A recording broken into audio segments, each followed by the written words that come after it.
What if I told you that tiny buzzing machines, no bigger than a car engine and guided by artificial intelligence, could shake the entire European continent into a state of panic? That's exactly what happened as Russia unleashed waves of drones across borders, forcing the European Union to scramble into one of its fastest, most urgent defense buildups in modern history. The panic these drones triggered isn't just about explosions or surveillance. It's about exposing Europe's vulnerabilities, showing that traditional defenses were not ready for this new era of warfare.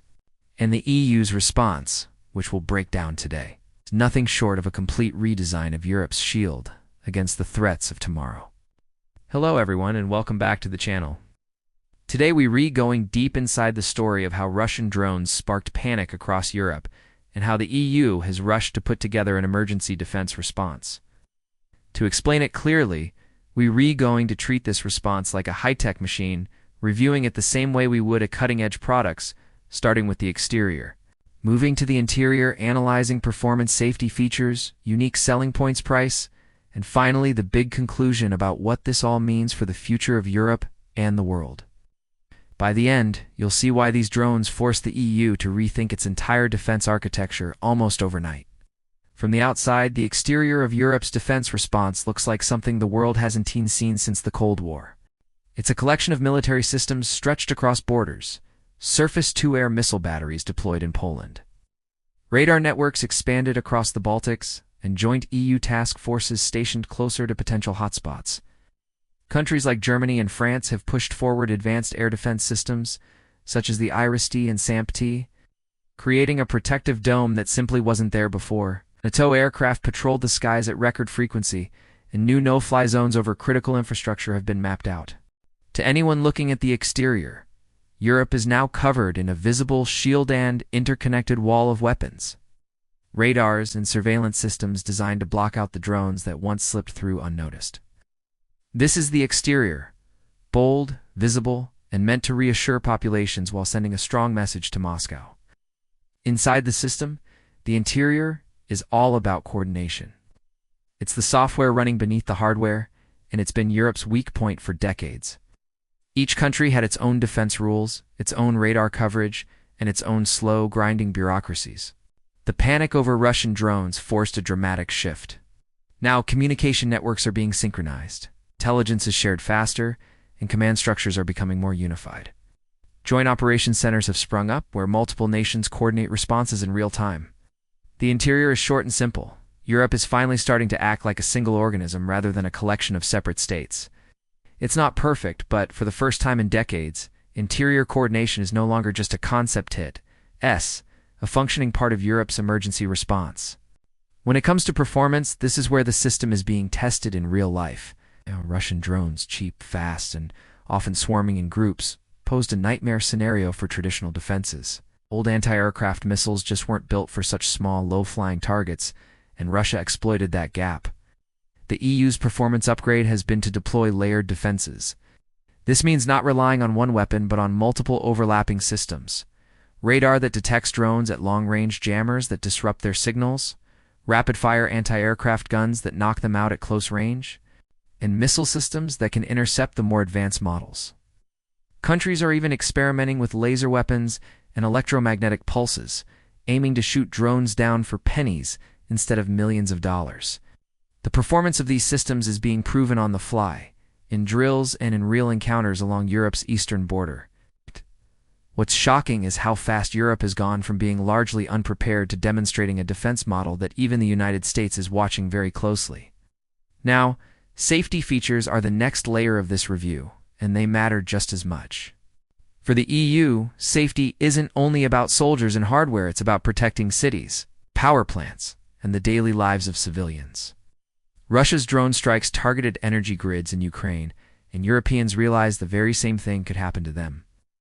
So, safety features now include hardening critical infrastructure, adding protective domes over power stations, airports, and government buildings, and developing rapid civilian warning systems. In countries like Poland and Romania, drones crossing into their airspace set off alarms that automatically trigger both military and civilian responses. Safety also means redundancy backup power grids, underground communication centers, and secure shelters. These safety features are designed to ensure that even if some drones get through, Europe won't be left paralyzed. They give citizens the confidence that their governments are not just reacting, but actively preparing for worst-case scenarios. So what makes Europe's emergency response unique? Let us look at its selling points, features that no other region is matched in quite the same way. The first is scale. 27 EU nations plus NATO coordination means resources are pooled together, creating a defense market of unprecedented size. This allows for rapid funding, faster development of shared systems, and a guarantee that new technology can be deployed continent-wide. Another unique selling point is innovation through collaboration. For example, German, French, Italian companies are teaming up on next-generation missile defenses, while Eastern European states are pioneering cheaper counter-drone technologies adapted from the civilian sector. Unlike the US, which often dominates global defense alone, Europe's unique selling point is its ability to integrate diverse industries and governments into a single, cohesive project. And perhaps the biggest selling point of all is political will. What Russia didn't expect was how quickly fear could turn into unity. The panic over drones has unified Europe's political class in a way few other threats ever have, giving this defense response a momentum that feels unstoppable. Now let's talk about the price. Europe's emergency defense response comes at a staggering cost. Billions upon billions of euros are being poured into new missile systems, radar networks, and infrastructure protection. Germany alone committed over 100 billion euros to its military modernization fund right after Russia's invasion of Ukraine. The EU collectively is investing tens of billions more in shared defense initiatives. But the real price isn't just money, it's political and social. Europeans are now accepting higher military spending, sometimes over healthcare or education, which is a dramatic shift from decades of peacetime priorities. The price also includes a heavy dependency on US and NATO technologies, something Europe is trying to reduce but hasn't yet overcome. So while the financial price tag is huge, the deeper cost is the cultural change. Europe is no longer a peace-first continent. It's a continent preparing for war, even if it hopes to never fight one. That brings us to the conclusion, and it's where this story becomes most sobering. Russia's drones sparked panic, not because of their size or sophistication, but because they revealed the fragility of Europe's defenses.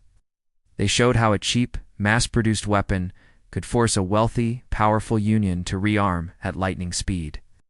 The EU's emergency response is impressive, and in many ways it has transformed Europe into a fortress stronger than it's been in generations. But the conclusion is that this is not just about drones. It's about the future of warfare itself. Small, fast, unmanned systems will shape conflicts for decades to come. And Europe's response is a test case for the entire world. If Europe succeeds in building an effective shield, it will inspire others. If it fails, the panic we've seen so far will look like only the beginning. The deeper truth is that Russia didn't just launch drones. It launched Europe into a new era of defense. The EU's emergency response is now the front line of a global experiment: how to protect modern societies from cheap, high-tech, asymmetric threats. And for America, Asia, and every other region watching, the lesson is crystal clear. The battlefield of the future is already here.